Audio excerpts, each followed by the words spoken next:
Good morning all of you. तो कैसे हैं आप लोग? कल आपने लेक्चर देखा, एंगुलर वेलोसिटी तक समझ में आई बात आपको? ठीक है। एंगुलर वेलोसिटी के और लीनियर वेलोसिटी के एक रिलेशन को आज हमने देखना है सबसे पहले, और इसके बाद में फिर हम कुछ न्यूमेरिकल्स लेंगे।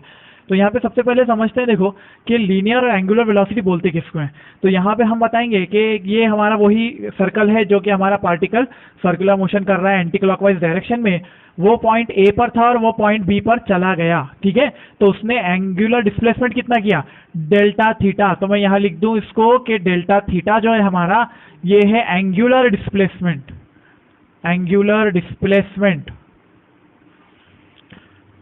अरे है कि नहीं बात सही? ठीक है। उसके बाद हम लिखेंगे डेल्टा एस, इसको बोला जाता है लीनियर डिस्प्लेसमेंट। क्या बोलते हैं इसको? लीनियर डिस्प्लेसमेंट बोलते हैं। और ये क्योंकि बहुत छोटा होता है इसलिए हम उसको बराबर मानते हैं, ठीक है। ए और बी लीनियर डायरेक्शन में हम उसको एक स्ट्रेट लाइन जैसा मान लेते हैं, ठीक है। और आर कौन है यहाँ पर? तो आर है हमारा रेडियस ऑफ सर्कल। अरे है कि नहीं? रेडियस ऑफ सर्कल, ये सर्कल का रेडियस हो गया। अब मैं अगर यहां पर लिखना चाहूं तो मैं ऐसे लिख सकता हूं कि मुझे एंगल ए ओ बी जो है ये लग रहा है डेल्टा थीटा, है ना। ये डेल्टा थीटा ऑब्वियसली है, वो डेल्टा थीटा। तो इसकी वैल्यू कैसे लिखते हैं? Delta theta is equal to delta S. कैसे लिखते हैं? डेल्टा एस अपॉन आर, ठीक है। ये स्केलर फॉर्म में लिखा मैंने उसको।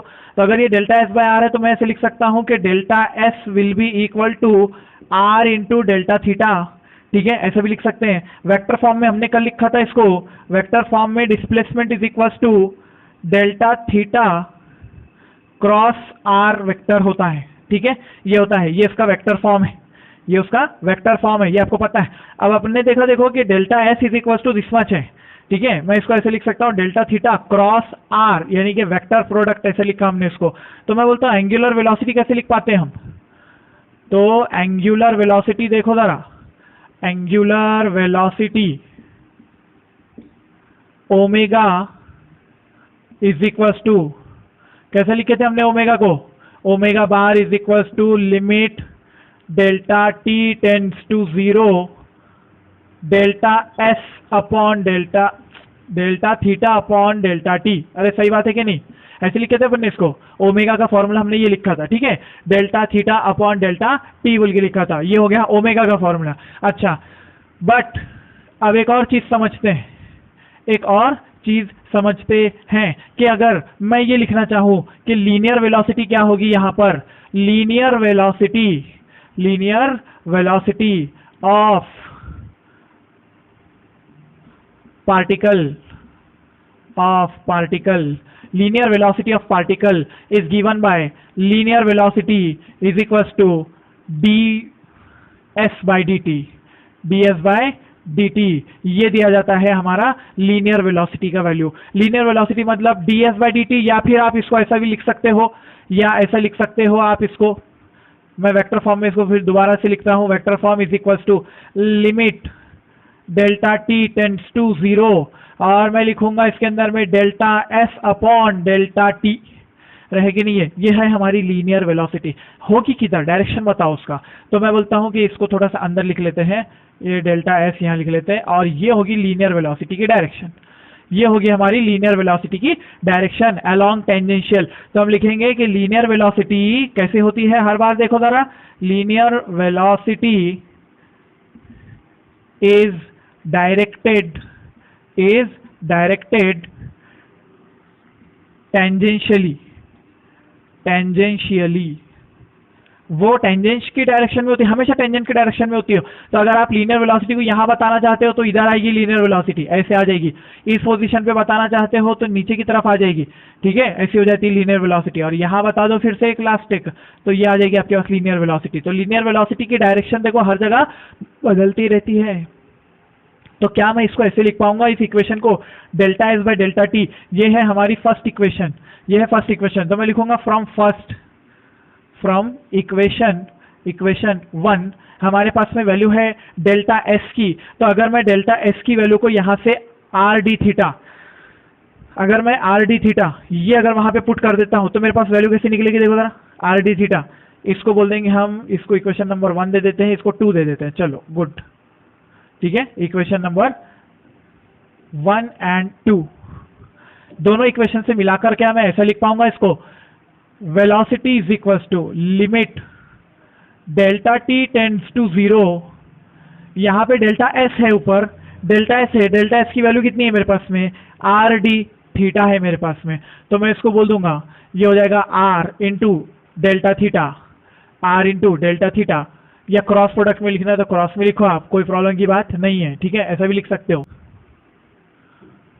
तो देखो क्या मैं इसको ऐसे लिख पाऊंगा, v is equal to are into limit delta T tends to 0 instantaneous velocity, क्या ऐसा लिख पाऊंगा मैं, आर बाहर चला गया तो ये कौन है, अरे देखो जरा ये कौन है, ओमेगा है, ओमेगा है, तो फिर हम इसको लिखेंगे therefore velocity is equal to are into omega, तो हमको मिली velocity is equal to are into omega. मैं इसको वेक्टर फॉर्म में भी यही लिख सकता हूँ, कोई प्रॉब्लम की बात नहीं है। अगर मैं उसको वेक्टर फॉर्म में लिखना चाहता हूँ तो देख लो जरा कैसे लिखेंगे, वेक्टर फॉर्म, वेक्टर फॉर्म हम लिख देंगे वेक्टर फॉर्म में v is equal to limit delta T tends to 0 delta S upon delta T, है ना, डेल्टा एस की वैल्यू को यहां से ले लो, delta S is to delta theta cross r, तो मैं लिख दूंगा v is equal to limit delta T tends to 0 delta theta cross are, और नीचे आ जाएगा डेल्टा टी, आर वेक्टर को ऐसे क्रॉस में ले लिया हमने, delta theta upon delta T के साथ अगर दे देखा तो ये कौन है, ये है ओमेगा, तो v is equal to omega cross vector R, omega cross vector R ऐसे बन जाता है, ठीक है।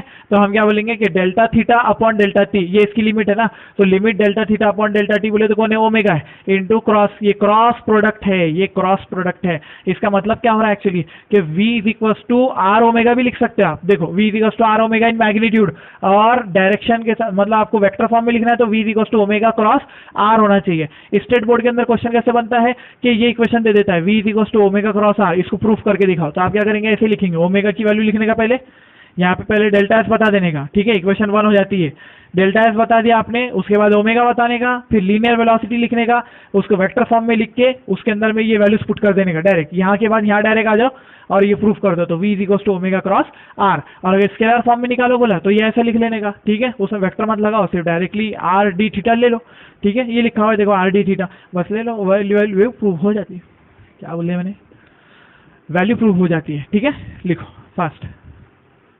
तो देखिए दोस्तों, हमको यही v equals to omega cross R यही रिलेशन निकालना है, लेकिन कैलकुलस मेथड से निकालो बोला है। तो कैलकुलस मेथड के लिए अपने को जो रिक्वायर्ड डेटा है वो क्या है मालूम है, this is radius vector, this is radius vector, हम ये कहेंगे कि ओमेगा जो है ये एंगुलर वेलोसिटी है ना, इसको हम बोल देंगे कि ये एंगुलर वेलोसिटी है, कांस्टेंट एंगुलर वेलोसिटी से ऑब्जेक्ट हो सकता है कि कांस्टेंट एंगुलर वेलोसिटी घूम रहा है। मुझे बताओ कि ये ओमेगा की डायरेक्शन किधर होती है, देखो जरा right hand thumb rule, curled fingers क्या शो कर रहे हैं, एंटी क्लॉकवाइज डायरेक्शन मोशन, और थंब क्या शो कर रहे हैं, ओमेगा, और ओमेगा की डायरेक्शन किधर है, आप लोग की तरफ है, ठीक है, ऐसा है ओमेगा। तो हमने ओमेगा को आपके लोग की तरफ है, लेकिन ऐसा गोल घुमा रहा है वो पार्टिकल को, हमारा पार्टिकल इस पोजीशन पे अभी है, तो ये रेडियस वेक्टर हो गया उसका। तो मैं ये कहूंगा कि डेल्टा थीटा, ओमेगा का फॉर्मूला क्या होता है, ओमेगा का फॉर्मूला होता है डेल्टा थीटा अपॉन टी, रहे कि नहीं, बस सही है, ऐसा होता है ना ओमेगा। तो देयरफॉर क्या हम ऐसा लिख सकते हैं, delta theta is equals to omega T लिख सकते हैं, अरे लिख दिया ना, सही बात है, ऐसा लिख दिया, तो ये ओमेगा टी हो जाएगा। तो क्या मैं डेल्टा थीटा को ओमेगा टी से रिप्लेस कर दूं, ओमेगा टी मतलब एंगल कितना हो गया, ओमेगा टी। देखो अगर आपको ये बोला जाए कि 1 सेकंड के अंदर में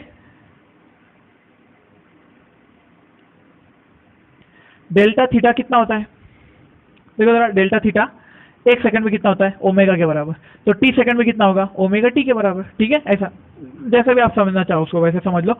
यहाँ पे डेल्टा थीटा की वैल्यू ओमेगा टी लिख दिया। अब इस वेक्टर के कंपोनेंट बनाओ, इस रेडियस वेक्टर के कंपोनेंट बताओ जरा,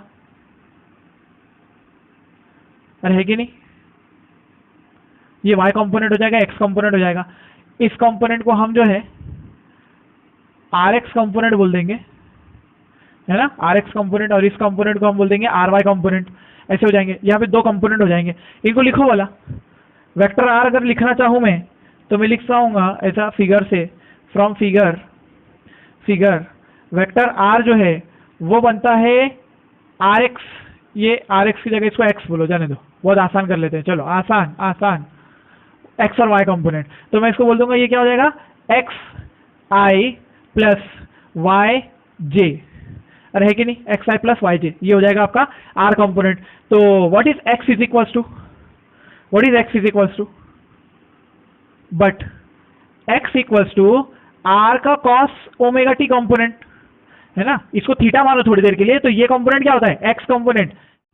देखो ऐसे होता है ना, अगर हम ये ट्रायंगल सपोज कर लेते हैं ट्रायंगल को, तो ये हो जाता है आपके पास एक्स वाई आर, तो यहाँ पे आप कैसे लिखते हो, X is equal to R cos theta, theta की वैल्यू हमारे पास ओमेगा टी है तो ओमेगा टी आ जाएगा, और ये क्या हो जाता है Y is equal to R sine theta, ठीक है। तो यहाँ पे हम लिख देंगे आर कॉस ओमेगा टी और वाई को लिख देंगे आर साइन ओमेगा टी, ठीक है। अब वो वेक्टर का फॉर्म है, इसे पूछना नहीं वो कहाँ से आया बोल के, तो हमने ये लिख दिया। तो फिर वेक्टर आर को कैसे लिख पाएंगे हम, therefore vector r can be written as r cos omega t i, r cos omega t i plus r sine omega t j, ठीक है, ऐसे हो जाएगा r cos omega t i और r sine omega t j, ऐसा लिख दिया मैंने।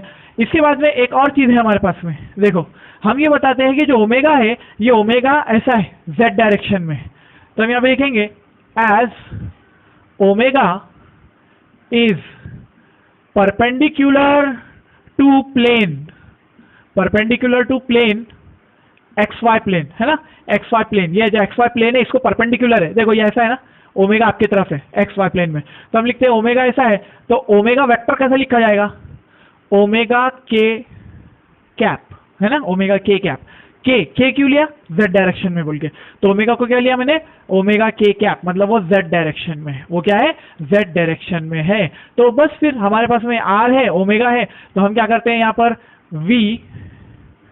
v is equals to omega cross R, इनका क्रॉस प्रोडक्ट ले लेते हैं और चेक करते हैं क्या ये सही आता है बोल के, तो ठीक है। हम ऐसे भी जा सकते हैं, दूसरे तरीके से भी जा सकते हैं, तो हमने ओमेगा को लेना है तो ये आ जाएगा ओमेगा के कैप क्रॉस आर, तो यहाँ पे हो जाएगा आपके पास में r cos omega t i plus r sine omega t j, है ना, ऐसे हो जाएगा। चलो क्रॉस प्रोडक्ट लो, तो ये आ जाता है omega R cos omega T, है ना, आर कॉस ओमेगा टी से ओमेगा को मल्टीप्लाई किया, omega R cos omega T, के और ये आई है तो हम लिखेंगे के क्रॉस आई, अरे ये ऐसा ही लिखना पड़ेगा, सीक्वेंस चेंज नहीं करना, सीक्वेंस चेंज करो तो पूरी वैल्यू बदल जाती है, सीक्वेंस चेंज नहीं करने का, प्लस ओमेगा का आर के साथ, तो यहाँ लिखेंगे omega are sine omega T, और ये कौन है, जे है, और ये कौन है, के है, तो हम लिखेंगे के क्रॉस जे, ठीक है, ऐसा हो जाएगा के क्रॉस जे, वेरी गुड, ऐसा वैल्यू आ गई है। तो क्या मैं इसको फिर ऐसे लिख पाता हूं, एज, यहां लिख लेते हैं, देखो एज, आपको अगर ये साइकिल मालूम होगी आई जे और के, आप अगर क्रॉस प्रोडक्ट करते हो, ये क्रॉस के लिए है, अगर आप आई का जे के साथ क्रॉस करते हो तो आपको के मिलता है, ठीक है, जे का के साथ करोगे तो आई मिलेगा, अपन क्या कर रहे हैं के का आई के साथ, के का आई के साथ, तो अपने क्या मिलेगा, जे मिलेगा, तो मैं यहाँ पे लिख देता हूँ इसको के क्रॉस आई इक्वल्स जे। दूसरा कौन है, के क्रॉस जे, अब उल्टा आने का है, के क्रॉस जे अगर हम रिवर्स आ रहे हैं तो ये नेगेटिव में मिलता है, k cross j is equal to minus i मिलता है, ठीक है, ऐसा ये याद रखने का। साइकिल अगर ये याद है आपको, ऐसा ये साइकिल याद है तो फिर आगे फुट कर सकते हो आप, यहाँ पे आ जाएगा v इज इक्वल टू, इसमें से क्या लिखेंगे, omega R cos omega T, ये के क्रॉस आई कौन है, जे, तो ये हो जाएगा जे कंपोनेंट, प्लस ये माइनस आई आने वाला है तो इसको यहाँ लिखते हैं omega are sine omega T और माइनस आई कंपोनेंट, देखो next step, v is equal to are omega common ले लिया मैंने, समझो, तो ये हो जाता है आपका साइन ओमेगा टी माइनस में, है ना,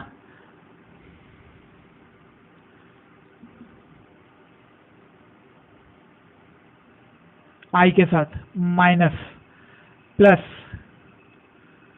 are omega cos omega t जे।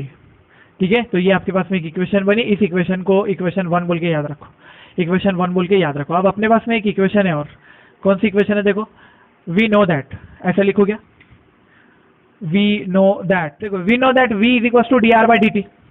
अगर आप जो है तो d r by d t करते हो, यानी कि r जो है आपके पास ये वाला, इसका अगर आप डेरिवेटिव लेते हो तो आपको क्या देता है, वेलोसिटी देता है। ये एक और केस है, मतलब ये एक तरीका है, r को डेरिवेटिव करके निकाल लो, क्योंकि r बोले तो क्या आपके पास में ये वेक्टर रेडियस वेक्टर है, इसके साथ निकाल लो, या फिर ऐसे निकाल लो, क्योंकि ये जो वेलोसिटी आ रही है ना, ये वेलोसिटी चेंज की वजह से ही आती है, ठीक है, डायरेक्शन चेंज की वजह से। तो हम फिर लिखेंगे कि दूसरा तरीका ये था, तो अपन ने ये तो ट्रैक कर लिया, अब क्या करते हैं, ये वाला ट्राई करते हैं।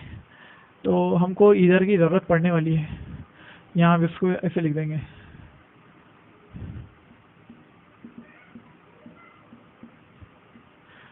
ठीक है, ऐसे।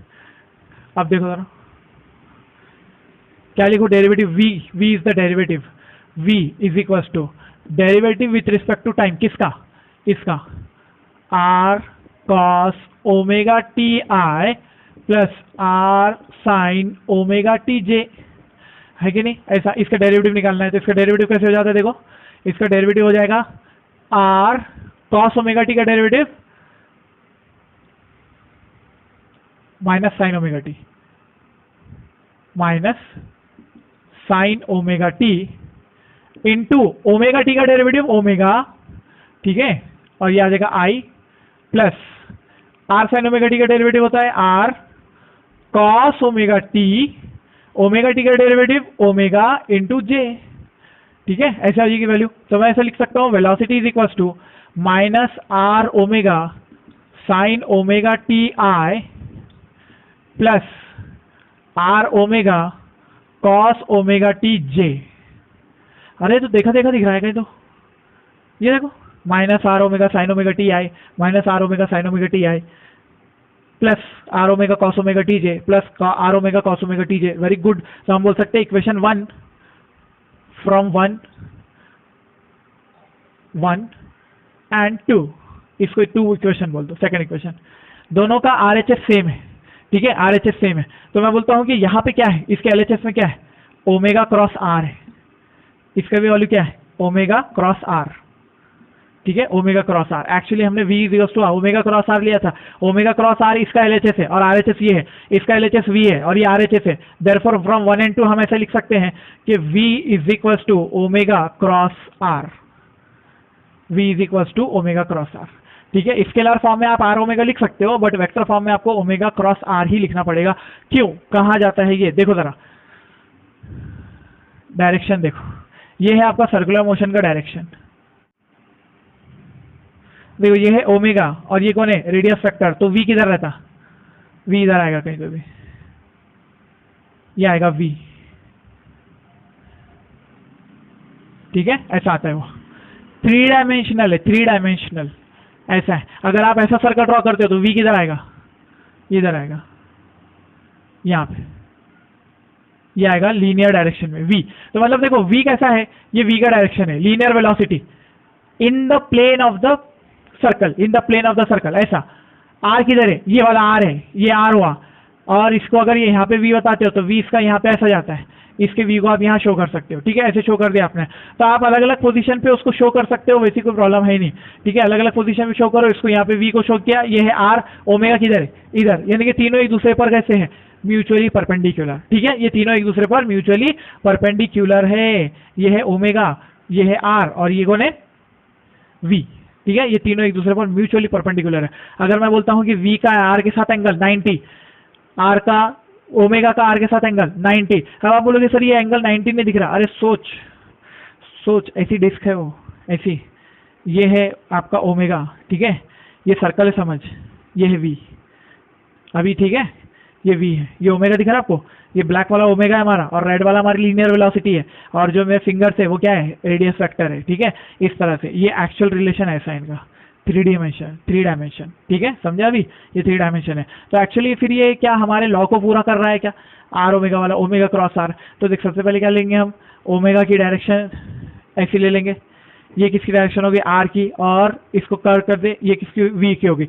तो आपके पास में क्या हो गया, ये वी है, ये आर है और ये ओमेगा है। अगर आपको चेक करना है अलग अलग वैल्यू से तो आप इसको दे दो, ओमेगा ले लो पहले, ओमेगा के बाद आर ले लो, ओमेगा क्रॉस आर जब आपने किया तो क्या मिला, वी। ऐसे ही है, ठीक है, आ जाता है, वैल्यू बराबर आती है उसकी, रिवर्स नहीं आता है, सेम टू सेम आ जाता है, ठीक है। इस तरह से आपको वैल्यू मिल जाएगी। चलो, ये है डायरेक्शन और ये है पूरा प्रोसीजर कैलकुलस मेथड का, लिखो।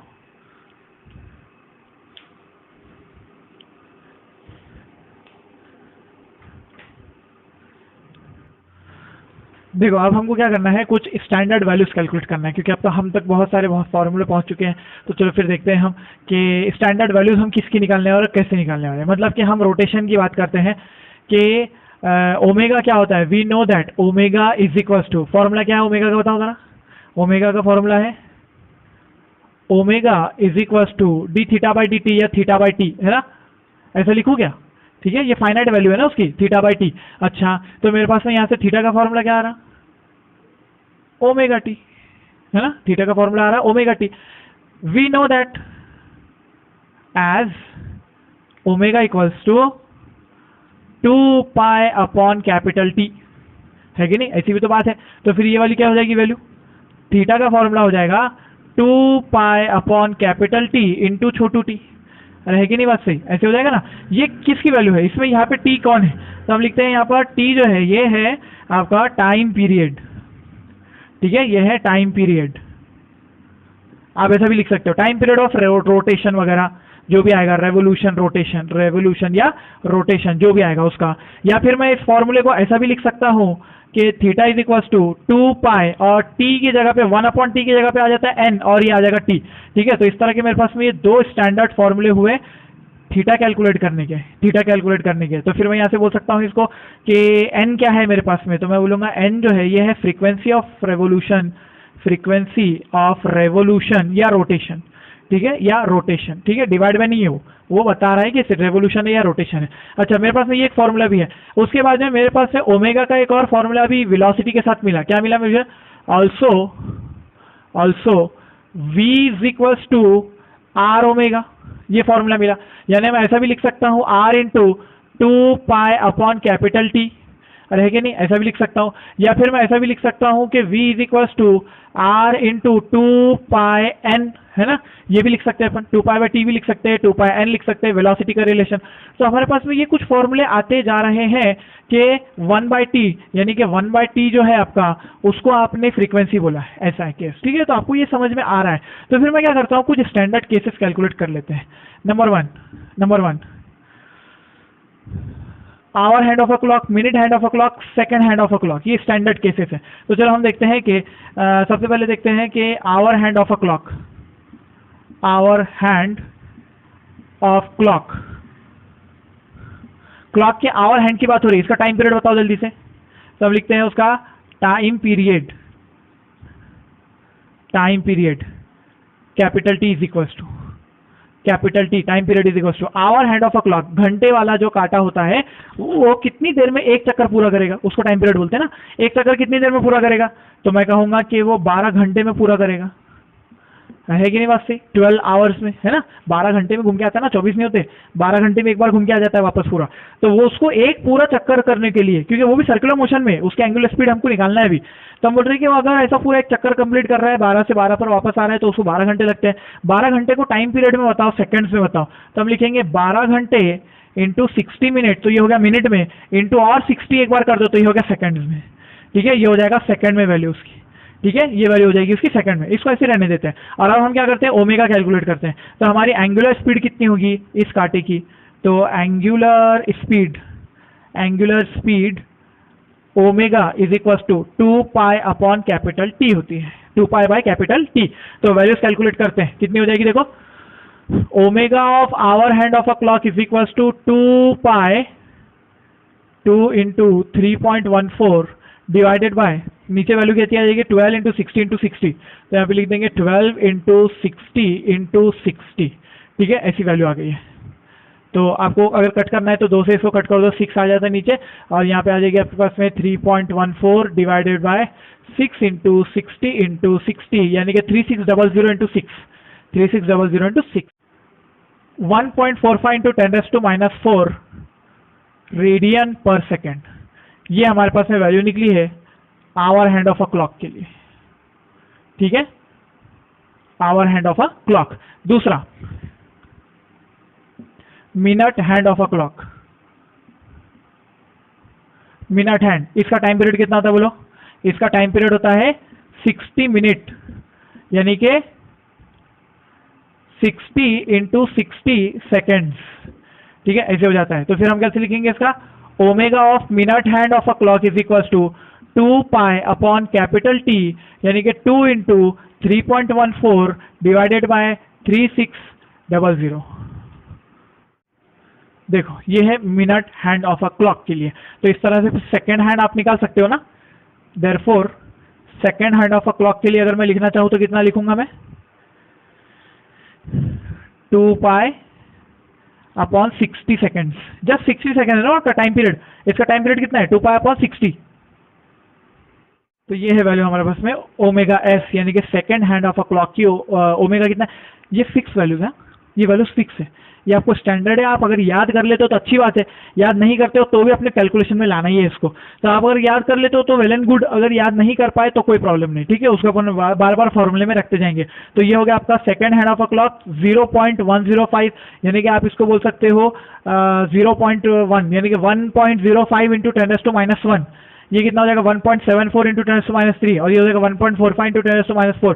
सबको 1 पॉइंट के फॉर्म में भी अगर आप याद करते हो तो कोई प्रॉब्लम की बात नहीं है। इसको लिख पाओगे आप 1.05 इंटू 10⁻⁻1, ऐसा याद कर पाओगे आप, ठीक है। तो ये हो गया आपके पास में ओमेगा, और ये स्टैंडर्ड केसेस है। किसी को एक्स्ट्रा में अगर करना है तो for rotation of earth try करो, रोटेशन ऑफ अर्थ, अर्थ की रोटेशनल स्पीड में ओमेगा, यानी कि angular velocity of earth. Time period बताओ अर्थ का? 24 आवर्स है ना, घंटे, 24 घंटे है ना अर्थ का टाइम पीरियड। तो टाइम पीरियड को लिख दो 24 घंटे, बोले तो 24 घंटे इंटू 60 मिनट इंटू 60 सेकेंड्स, ये हो जाएगी वैल्यू। और आप ओमेगा निकाल पाओगे अर्थ का ओमेगा आता है 2 पाई अपॉन कैपिटल टी, यानी कि आप लिख दोगे 2 into 3.14 divided by 24 into 60 into 60, and this is the angular velocity of earth 7.27 into 10⁻⁵ radian पर सेकेंड। हम इनकी लीनियर वेलोसिटीज भी निकालेंगे। लीनियर वेलोसिटी इनकी खुद की नहीं आती, इनके टिप्स की आती है। Minute hand of a clock, second hand of a clock, पूरे हैंड का एंगुलर वेलोसिटी आ सकता, लेकिन उसके टिप की ही लीनियर वेलोसिटी आती है। लीनियर वेलोसिटी उसके टिप के पास होती है, या फिर पूरे इस कांटे के ऊपर में किसी एक पॉइंट की लीनियर वेलोसिटी हम निकाल सकते हैं। इस कांटे की लीनियर वेलोसिटी नहीं बोलते उसको, क्योंकि ये कांटा ऐसे घूम रहा है, ठीक है, ये कांटा ऐसे घूम रहा है, एक सेंटर है इसका ये वाला, और ये कांटा ऐसे घूम रहा है। तो ये कौन सा मोशन कर रहा है? रोटेशनल। और हम जो वेलोसिटी कैलकुलेट करते हैं किसकी होती है? रेवोल्यूशन की होती है, ठीक है, रेवोल्यूशन की होती है। इसीलिए हमको थोड़े से शब्द का प्रयोग बराबर से करना पड़ेगा, ठीक है। ये लिखो, बताता हूं आपको।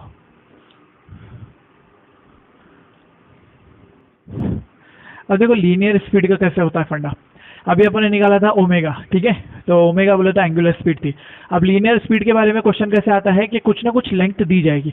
देखो आप बात को समझो, देखो अगर मैं आपको बताता हूं कि यहाँ पर मेरे पास में एक पार्टिकल है, ओके, और ये पार्टिकल जो है, अगर मैं आपको ऐसे बोलूं, समझ लो कि ये है हमारा, इसको ऐसा कर लेते हैं, चलो ये है हमारा second hand of a clock, ठीक है, ये है second hand of a clock. और ये क्या करने वाला है? Second hand of a clock यहाँ से अभी जो है तो चक्कर मारेगा पूरा, और ये कम से कम जो है तो कुछ लेंथ इसकी होती है, कुछ सेंटीमीटर, कुछ मीटर, यानी कि अगर आप जो है तो रिस्ट वॉच अगर देखते हो तो रिस्ट वॉच के अंदर में तो ये बहुत ही छोटा होगा, ठीक है, कुछ मिलीमीटर में साइज होगी। लेकिन अगर बड़े वॉल क्लॉक्स अगर आप देखते हो तो उसके अंदर में क्या होता है, इसकी साइज कुछ सेंटीमीटर में आती है, 5 सेंटीमीटर, 10 सेंटीमीटर ऐसे। तो हम यहाँ पे एक्चुअली निकालते क्या है? तो हम ओमेगा किसका निकालते हैं और वी किसका निकालेंगे, ये समझ लो आप बात। अगर ये आपको समझ में आ गया तो बहुत ही अच्छा कॉन्सेप्ट है। देखो जरा, अगर मैं यहाँ पर बताता हूँ कि यहाँ पे समझो अपनी घड़ी में यहाँ पे ये ऐसे लिखा होता है, मार्किंग होती है ना, ये वाली मार्किंग है समझो। अब ये हमारा second hand of a clock है, minute hand of a clock है, या hour hand of a clock, कोई भी हो।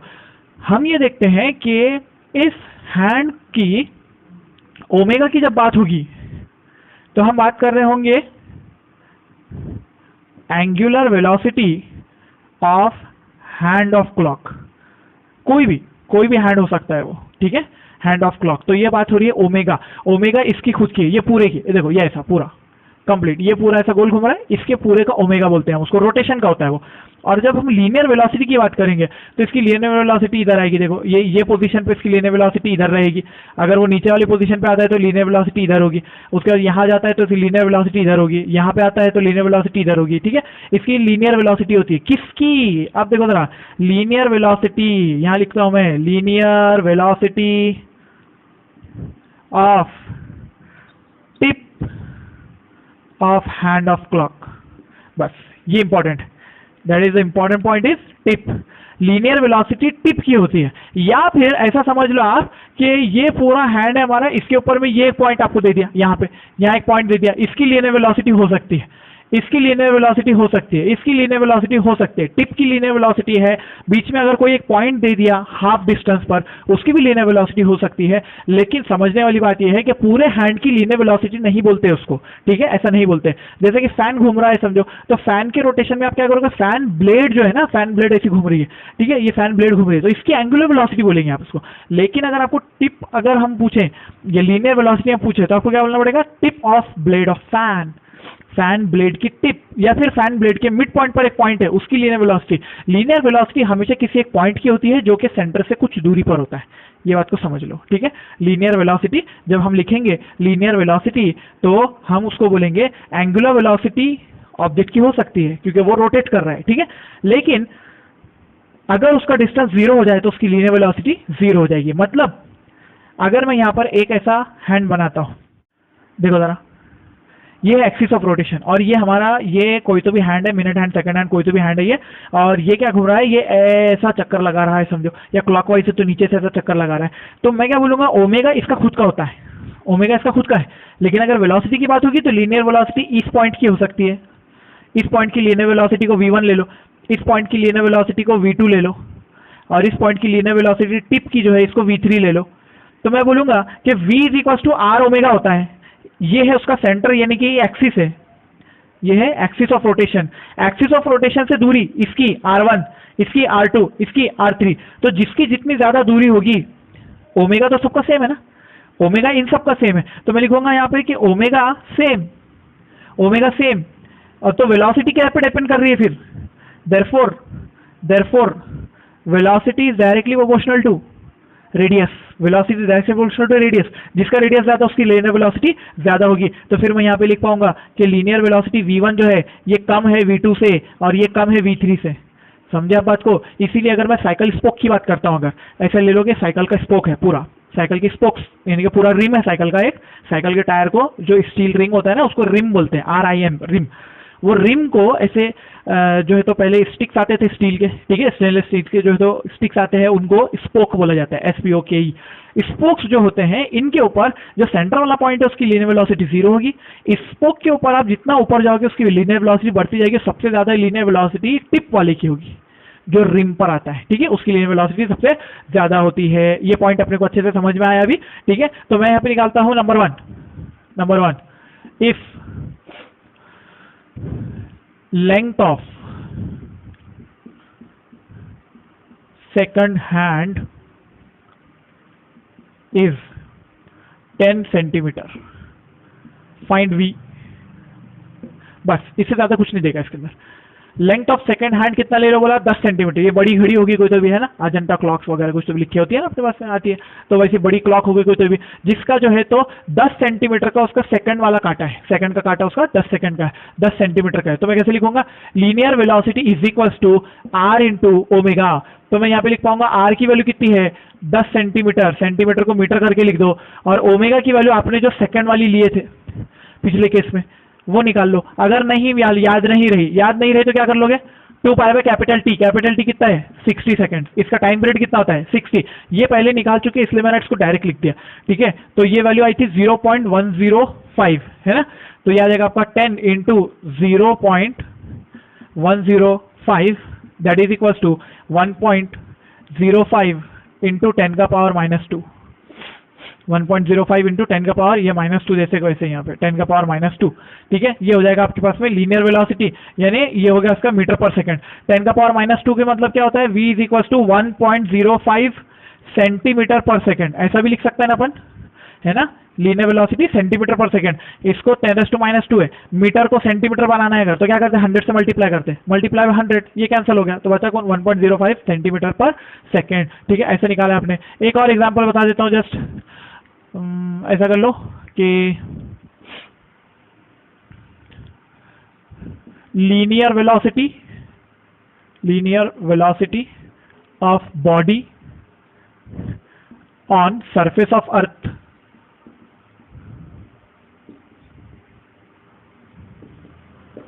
अर्थ सरफेस पर एक बॉडी है, उसकी लीनियर वेलोसिटी आपको निकालनी है, ठीक है।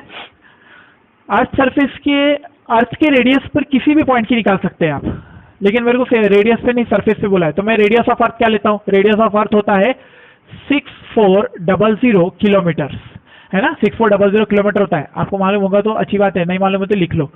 6.4 इंटू 10⁶ मीटर होता है, ठीक है। ये होता है अपना रेडियस ऑफ अर्थ, अर्थ का रेडियस होता है ये, ठीक है, रेडियस ऑफ अर्थ बोलते हैं इसको। अब मैं लिखूंगा कि velocity, linear velocity at point surface of earth is equal to are omega, omega किसका, अर्थ का, ठीक है।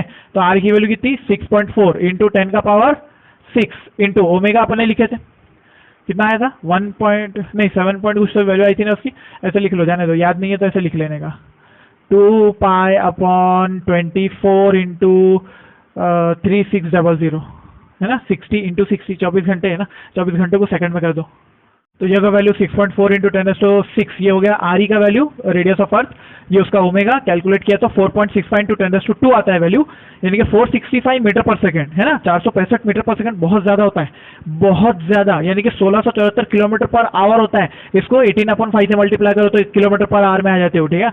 ये बहुत ज्यादा है। अरे 465 बोले तो यानी कि लीनियर वेलोसिटी आप देख रहे हो कि एक अर्थ ऐसी घूम रही है और अर्थ का जो टिप है उसकी लीनियर वेलोसिटी कितनी मालूम है, 465 मीटर पर सेकंड। 465 तो बंदूक की गोली भी नहीं है ना, बंदूक की गोली भी 150 या 200 मीटर पर सेकंड होती है, ज्यादा 300 मीटर पर सेकंड, ये उससे ज्यादा है 465 मीटर पर सेकंड। यानी कि अगर ग्रेविटी नहीं होती, एकदम से ग्रेविटी अगर खत्म हो जाए ना, तो जितने भी लोग इसके ऊपर में है, सरफेस ऑफ अर्थ के ऊपर, ये सब टेंजेंशियल डायरेक्शन में इस वेलोसिटी के साथ निकलने वाले हैं। इस वेलोसिटी 1674 किलोमीटर पर आवर बहुत ज्यादा है मेरे भाई, ये बहुत ज्यादा है। लेकिन फिर भी अपने को इफेक्ट मालूम पड़ता है क्या, नहीं, ये तो ग्रेविटी का फर्क है ना, ये तो ग्रेविटी है, इसलिए तो हम ऐसे बंधे हुए हैं कि हमको ये फर्क मालूम नहीं पड़ता है। नहीं तो 1674 kilometre per hour is the dangerous velocity. इस वेलोसिटी के साथ आप ट्रैवल कर रहे हो, ऐसा अभी तो ऐसा घूम रहे हैं ऐसा, ठीक है। अभी तो रेवोल्यूशन ऑफ अर्थ की बात नहीं किया मैंने, revolution of earth around the sun, उसकी स्पीड कितनी है वो भी नहीं बोला मैंने, वो तो 1 लाख के ऊपर है, 1 लाख किलोमीटर पर आवर के ऊपर है वो। और ये कितनी है, ये 1674 किलोमीटर पर आवर है, इसी रोटेशनल स्पीड है, तो रोटेशनल के एकदम से अगर ग्रेविटी खत्म होगी ना, अगर ग्रेविटी एकदम से खत्म हो जाए तो क्या हो जाएगा, हम जितने घूम रहे हैं ना, आप ऐसा सोचो जरा, एक टेनिस बॉल लेने का बहुत अच्छा इफेक्ट होता है। देखो टेनिस बॉल लेने का, टेनिस बॉल को ऐसा पानी में से डुबा के निकालने का, और उसके बाद उसको फुल स्पीड रोटेट कराने का, फुल स्पीड ऐसा रोटेट कराने का, जैसे पानी उड़ता है, बस सेम केस हो जाएगा अगर ग्रेविटी एकदम से खत्म हो जाए तो। इतनी वेलोसिटी के साथ टेंजेंशियल जाते हैं सारे उसके जो ड्रॉपलेट्स होते हैं, ठीक है, ऐसे होता है। लिखो,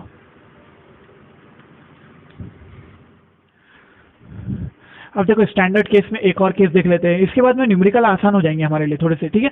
ये अगर आपको समझ में आ जाते हैं तो standard ratios of angular velocities, पहला रेशियो मैं ले लेता हूं एंगुलर वेलोसिटीज। अब मैं एंगुलर वेलोसिटी को ओमेगा डायरेक्ट लिखने वाला हूं, ठीक है। Omega of hour hand of clock, hour hand, ये क्वेश्चन एक्चुअली दिया हुआ है एक बुक में, तो इसीलिए मैंने डायरेक्टली उसको ले लिया। Hour hand of clock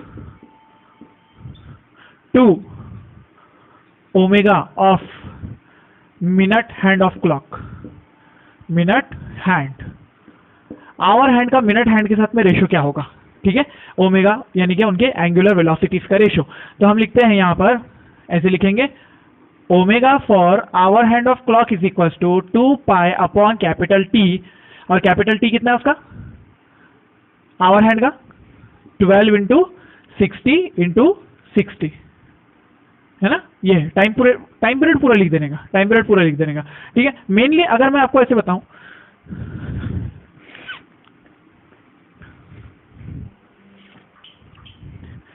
2 pi upon capital T, time period of hour hand of clock, ऐसे लिख दो।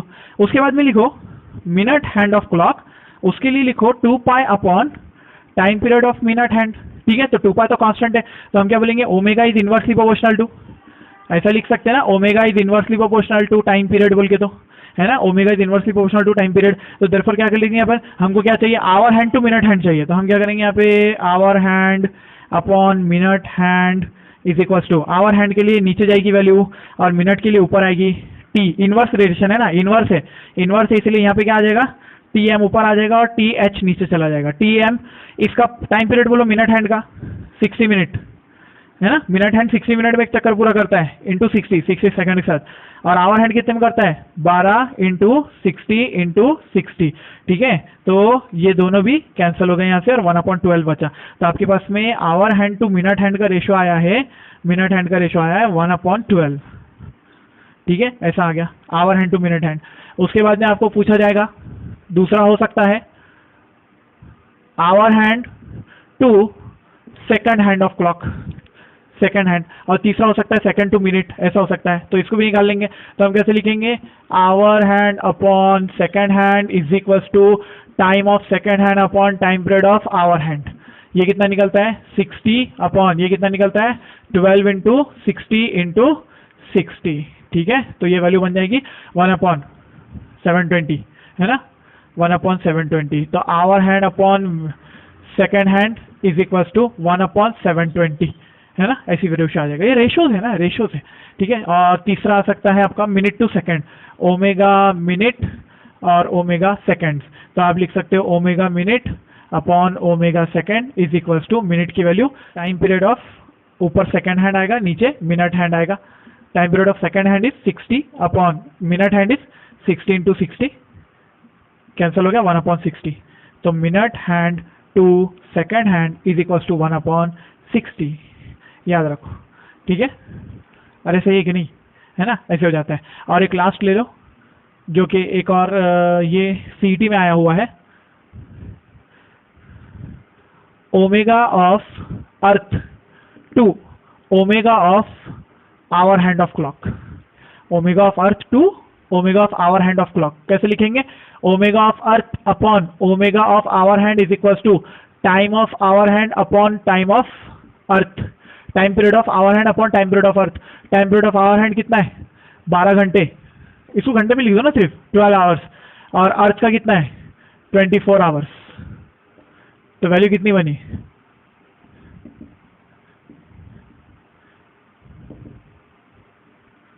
समझे, है कि नहीं बात सही, ऐसे हो जाता है, ठीक है। ये कुछ स्टैंडर्ड केसेस थे, इनको याद रखो। और भी बहुत सारे न्यूमेरिकल है जो कि हम नेक्स्ट लेक्चर में कंटिन्यू करने वाले हैं, और उसके बाद में पढ़ने वाले हैं एंगुलर एक्सेलरेशन, और उसी को कंटिन्यू करेंगे, ठीक है। तो ये सब कुछ हमको देखना है कल और परसों वाले, यानी कि अगले 2 लेक्चर्स के अंदर बहुत कुछ पढ़ लेंगे हम, जो कि बहुत इंपॉर्टेंट रहने वाला है, ठीक है। ज्वाइन कीजिए हमको, थैंक यू।